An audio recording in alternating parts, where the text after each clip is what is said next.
Hi! Welcome sa new video natin kung saan imo-motivate kitang hindi mag-day trade. Char. So, part 2 na to guys. Meron tayong part 1. Pwede nyo yan puntahan sa aking YouTube channel. Then, update ko lang din kayo sa akin naging performance this month. So, makikita nyo dyan, nasa 70% yung win rate natin.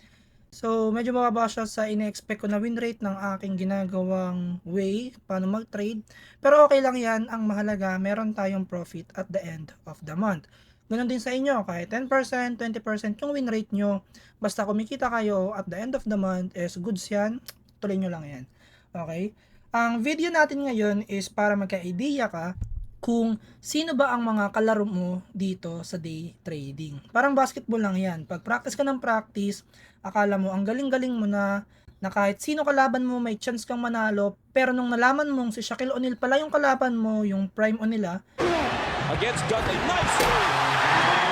bigla mong na-realize na wala ka palang chance manalo. But Dudley is out. So ayun yung purpose ng video natin ngayon. At least, kung grind ka ng grind dyan, mag-practice ka na mag-practice, alam mo kung sino yung makakalaban mo dito sa day trading. Let's start! So, kailangan alam mo din kung ano-ano ang nagpapagalaw sa market bago ka mag-day trade. Naisip nyo na din ba kung bakit ang mga malalaking trading firm is tuloy-tuloy na nananalo habang yung mga average trader naman ay tuloy-tuloy na natatalo? So, paano ginagawa ng mga malalaking trading firm? Yun, meron ba silang mga magagaling na traders? Ang sagot dyan ay yes. Plus, meron pa silang supercomputers na nagtatrabaho para sa kanila. Pinapatakbo nito ang very sophisticated algorithms that let them do everything para mapagalaw ang market from this to next price na gusto nila. So ngayon, may idea ka na bakit mas madaming average traders ang natatalo kasi nagtitrade sila against sa supercomputers ng big banks and trading firms. Speaking of supercomputers, sa world of trading, may tinatawag na HFT. So, ang HFT, ibig sabihin nun, is high frequency trading. Ginagawa to ng mga big investment banks and institutions. So, minomonitor nito yung market palagi, yung price, volume, at iba pa. Then, may iba pa na supercomputers na kayang mag-operate without human intervention. Also, maliban dyan, kaya pa na itong mag-execute ng thousands of trades instantly. So, bakit nila yun ginagawa? Anong nalalaman nila by doing that?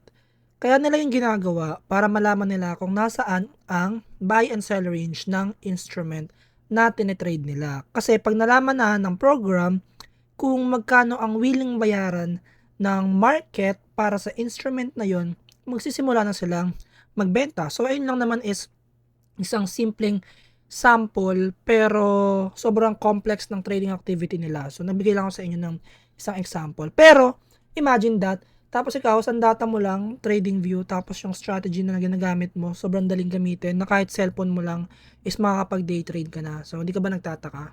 Okay, so yun lang. Okay, so ano ba ulit ang high frequency trading? Ang high frequency trading ay high-speed computerized trading network designed to trade millions per minute. So, bakit mo kailangan magkaroon ng pake about HFT? Kasi baka tinatrade mo na yung minamanipulate nila. Tapos, di ba, di mo pa alam. Sobrang importanteng ma-realize and understand mo na ang market ngayon ay manipulated and influenced by bankers, the Federal Reserve, Europe, and government statistics na ginagamit nila as excuse. So, now, may idea ka na sa iilang nagpapagalaw sa market. Ngayon, meron akong question. Gusto mo pa din ba mag-day trade? If yes, ano ang gagawin mo to win consistently? If ayaw mo na mag-day trade, just comment ayaw ko na. Or ayaw, ganun. Yeah, so, yun lang. Sana nagka-idea ka na sa mga kalaro mo dito sa market. At oo nga pala guys, pag umabot tayo ng 1,000 subscribers, gagawa ako ng free course dito sa YouTube para kahit papano, hindi lang trading view yung bala nyo. So, if gusto nyo yon, like this video and comment, tsaka mag-subscribe kayo.